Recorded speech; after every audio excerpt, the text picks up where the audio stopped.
بسم اللہ الرحمن الرحیم. معزز صارفین السلام علیکم. الحمدللہ امارات نے اقامہ ہولڈر پاکستانی اور انڈین مسافروں پر عائد پابندی اٹھا لی. متحدہ عرب امارات نے پاکستان اور انڈیا سمیت دیگر ملکوں کے مسافروں پر عائد پابندی اٹھانے کا فیصلہ کیا ہے. اماراتی نیوز ایجنسی کے مطابق ملک میں کورونا کے انسداد کے لیے کام کرنے والی اتھارٹی نے کہا ہے کہ بعض ممالک کے شہریوں پر امارات آنے کی پابندی عائد تھی، وہ 5 اگست سے اٹھائی جا رہی ہے. کمیٹی نے کہا ہے کہ پاکستان، انڈیا، سری لنکا، نیپال، نائجیریا اور یوگنڈا کے وہ شہری جن کے پاس اماراتی اقامہ ہے وہ واپس آ سکتے ہیں. جن مسافروں پر سے پابندی اٹھائی جا رہی ہے انہیں ملک میں منظور شدہ ویکسین کی 2 خوراکیں لینے کا ثبوت فراہم کرنا ہوگا.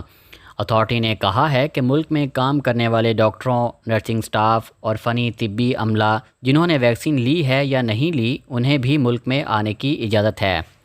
ملک کے مختلف تعلیمی اداروں اور جامعات میں کام کرنے والے تدریسی عملے کے علاوہ طلبہ کو بھی ویکسین سے استثناء ہے. وہ افراد جن کے پاس اقامہ ہے اور جو ملک کے کسی سرکاری ادارے کے ملازمین ہیں، خواہ انہوں نے ویکسین لے رکھی ہے یا نہیں، دونوں صورتوں میں انہیں ملک واپس آنے کی اجازت ہے.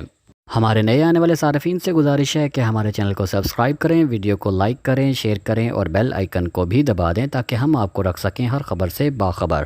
آپ کے قیمتی وقت کا بہت بہت شکریہ. السلام علیکم ورحمۃ اللہ وبرکاتہ.